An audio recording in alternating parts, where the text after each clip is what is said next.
We are here at the Tatio Geyser Field.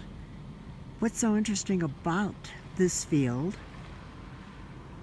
we're going to get a little closer, is as the sun rises, by 9 o'clock, 9:30, there are no more geysers. You can't see them. So some people get here at 5:30 in the morning when it's really cold. It's not that cold today because it's cloudy, according to Sebastian, and the cloudier it is, the warmer it is up here, even though we're over 4,000 meters, way over 4,000 meters.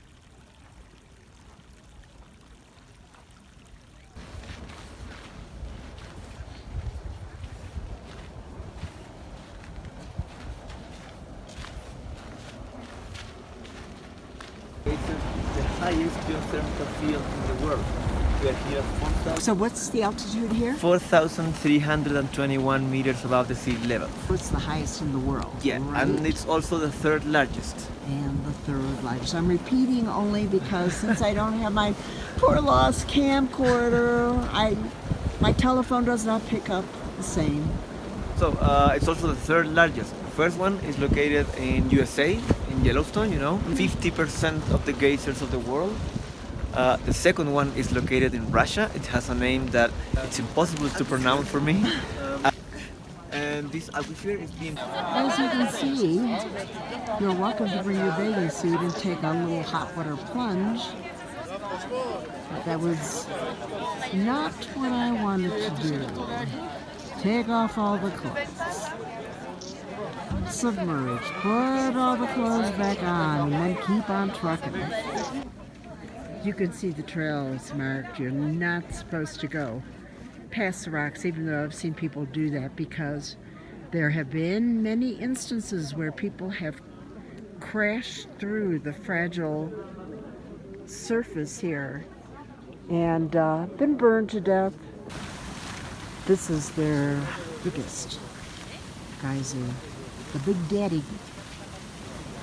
The hot subterranean water builds up pressure, which is released up through cracks in the Earth's crust. The boiling water reaches temperatures of about 185 degrees Fahrenheit. We have seen that in a few other places.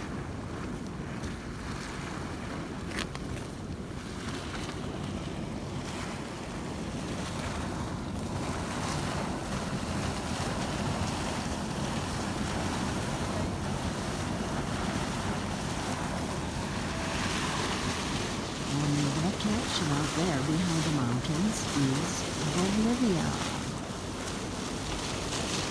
By the way, the geyser field is controlled by two groups of people here.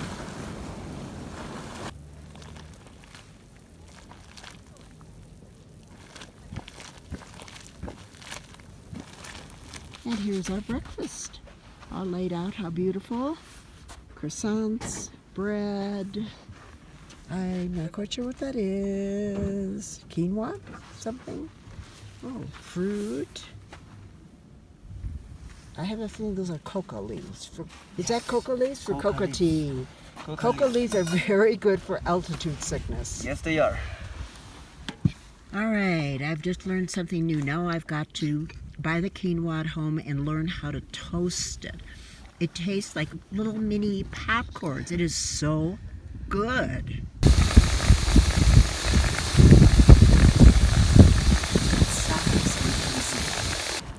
This particular one boils all the time, but it does not erupt like that one.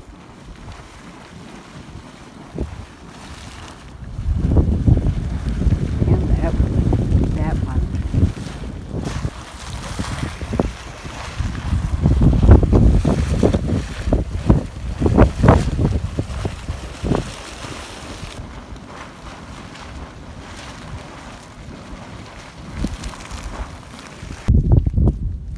It's a darn good thing I was here so many years ago, because they've gotten very safety conscious, which is a good thing. But you used to be able to walk around all these poles. Not anymore. They built these walls all around these three geysers because, oh my God. The geyser is because there's a football team in Chile called Cobreloa, and all the clothes of this football team are orange, like you can see around. So I That's think why. that's the reason of the name.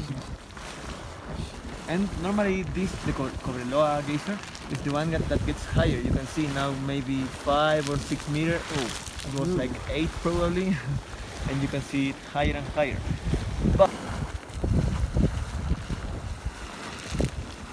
Little bubbles.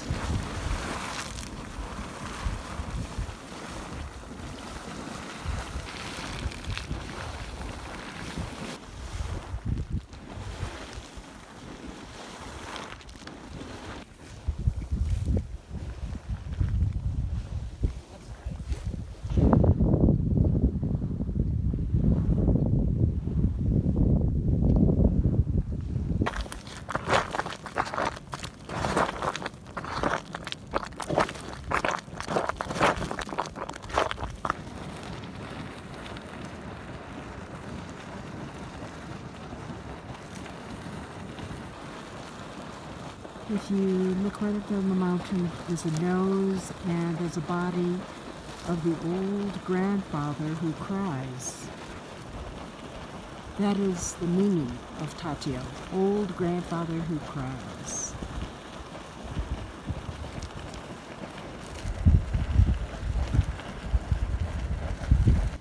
Now you don't think people pay attention to it, even though they have rocks around everything. I personally saw a man step over the rocks for some photos, and his wife said, "I don't think you're supposed to do that." He goes, "Oh well, it's too late."